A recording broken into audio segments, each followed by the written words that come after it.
Is it possible to present 156 slides in 20 minutes? Possible? Okay, we'll say it's possible, hypothetically speaking. Should you do it? And what would happen if you did it? I think everybody would fall asleep. Everyone would fall asleep. Well, I had a client, and his name was, we'll just call him Jim for now, and he attempted to do just that, to present 156 slides in 20 minutes. Now, Jim was a very successful head of sales for the US division for this global power company. And he was invited to Paris, France to present to the CEO and his peer group of divisional presidents and senior leaders of this company. And I got this phone call on a Thursday from his communication manager saying, "Can you come in and help us? We're having a bit of a crisis." Turned out I had exactly 4 hours to help make a material difference in Jim's performance of his presentation. And this is how the coaching session went. So I walk in on a Monday, the doors open, and I see 7 people, 3 of them actively on laptops, fiercely adding new content, more slides. And then others sitting around the room, rubbing their hands, thinking, what's going on? And so I asked Jim, I said, I asked the group, how many slides do we have here? And they said 156. I said, how much time do we have for the presentation? 20 minutes. Problem 1, too much content for the allotted time. Set that aside. So I said, Jim, what's your key message? What's the single most important thing you need to communicate at this meeting? And he turned to the 3 people on the laptops, let's call them his PowerPoint handlers, and he said, what's my key message? And they dove into the laptops and they looked and they searched and they never could find the elusive key message.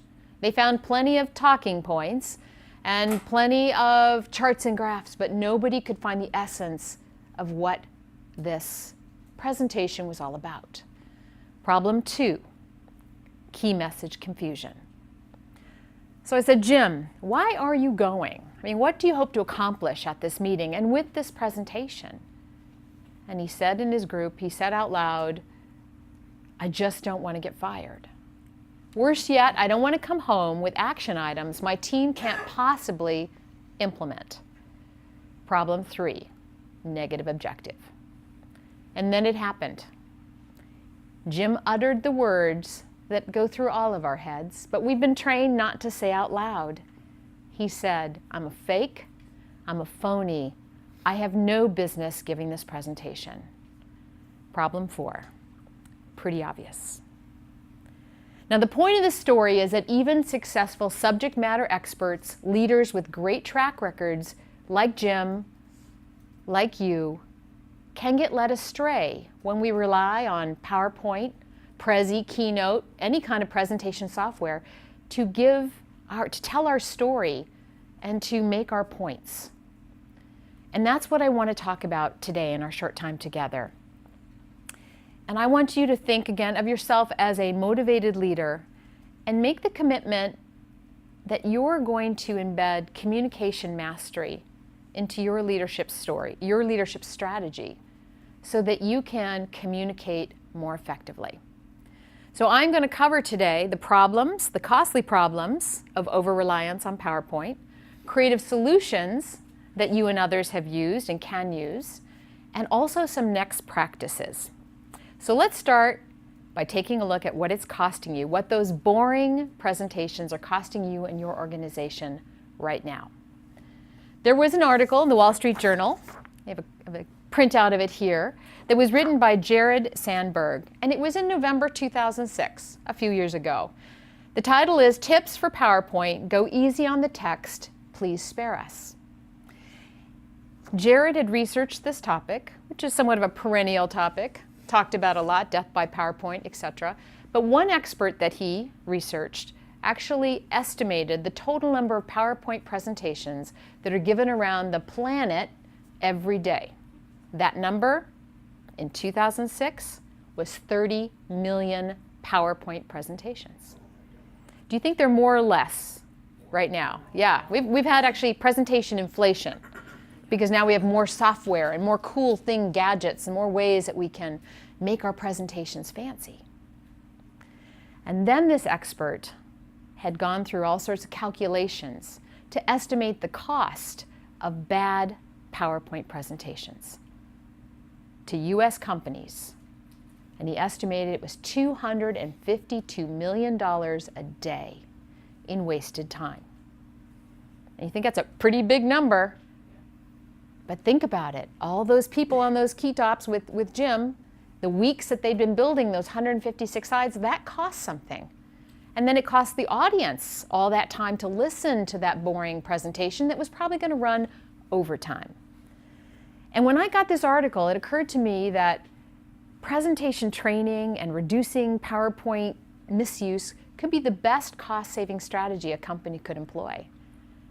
But it was interesting because while it was important, it wasn't urgent, and the problem has continued. What else does it cost us? And I used to think that bad, boring presentations, they never kill anybody. Nobody technically, I've never heard of anyone get fired from a bad presentation until I saw the world's worst slide. Would you like to see it? Yes. Okay, take a look. This is an actual slide that was produced by a consulting company out of New Zealand for the US military. This was in 2009, 2010, right at the height of the Afghanistan war, and they attempted to tell the whole story of what was happening at that time in that war in that single slide. Do you know what the general said? When we understand that slide, we will have won the war. The title of the New York Times article that you can go check out yourself was, "We have met the enemy and he is PowerPoint." Another general said, "PowerPoint makes us look stupid." And finally, another leader said he likened PowerPoint to an internal threat and commented that some problems and issues cannot be bulletizable. So I can no longer say that PowerPoint actually doesn't kill people, because confusing, misleading information presented in critical situations can have a costly impact. Now you might be thinking, I know where she's going with this. She's going to actually suggest to me that we not use any PowerPoint ever again. And if I had dared to say that to any of my clients, be it Lego, Webster Bank, Sikorsky Aircraft, they would kick me out the door because it has become embedded in the culture. So if we can't get rid of it, how do we use it in a more creative, effective way? I'm going to tell you two stories of two real clients who have found a way. My first client, his name is Phil. He works for a technology company, and Phil was chief operating officer, and he had worked there for 20 years and was highly respected. They were grooming him for his next position, so they hired him an executive coach, and they hired him an executive presentation coach, and that's where I got to work with Phil. And Phil, when he became president, had his first big meeting. They had opened up a new plant, and as was their tradition, they flew all their leaders out to the new plant to tour, to meet the people, and then they would have a 2 to 3 day strategy session while they were all gathered. Nice hotel, good meetings, yeah, let's add some alcohol and beverages on the bill, it's all good. You know what that tab looked like. That was a costly meeting. But Phil knew it was his first leadership presidential introduction, and he wanted to do things differently. So he changed the rules. Here's what he did. He said, "My senior leaders, you get 10 minutes to speak, and you can show 2 slides. My junior emerging leaders, you get 5 minutes to speak, and you can show 1 slide. And oh, by the way, we're not going to have any PowerPoint at this meeting. Your slides will be bound in a reference book that everyone will get and be able to keep, and we'll be able to see all the data at this level, not that level, so we can actually see what's on the slide." Now, what was remarkable about Phil's meeting is he got it done in half a day. He took a 3-day, costly, boring meeting conference, and he collapsed it into a transparent, high engagement, discussional, half-day meeting with his senior leaders. And I think that is a tremendous way to think about how you as a business leader can use communication, presentation to engage your team, your customers, your prospects, and motivate them to action and get everyone moving forward. You can change the rules. Now, one other example is a gentleman named Ted. Ted is a dean of a university, but not in a public setting, in a corporate setting. So he works for the Aetna, and he's dean of Aetna University. So he sets all the leadership training programs, the courses. They run their own university at that organization. Now, Ted is also my next door neighbor. And Ted is my unofficial business coach. He's also my unofficial editor of both my books, and I get my own TED Talks. He says, when you want to learn how to make money, come talk to me. So Ted, I had him look over my manuscript for my book, Stop Global Boring. And he added huge value in just 2 hours of time on how to structure this, how to make it more readable, more meaningful. But there was one idea in the book that caught his eye. And it was this idea of going PowerPoint free, taking the PowerPoint free challenge. He said, what's that all about? What do you mean? Like not use PowerPoint? And I said, yes, Ted, just the next presentation, find another way. Tell stories, use quotes, use props, engage people, don't bore people, just once. I mean, what do you got to lose? So he took me up on the challenge, and he sent me an email 4 or 5 days later, and it was so good, I asked him, can I put this in the book? It's so good. So here's what Ted said.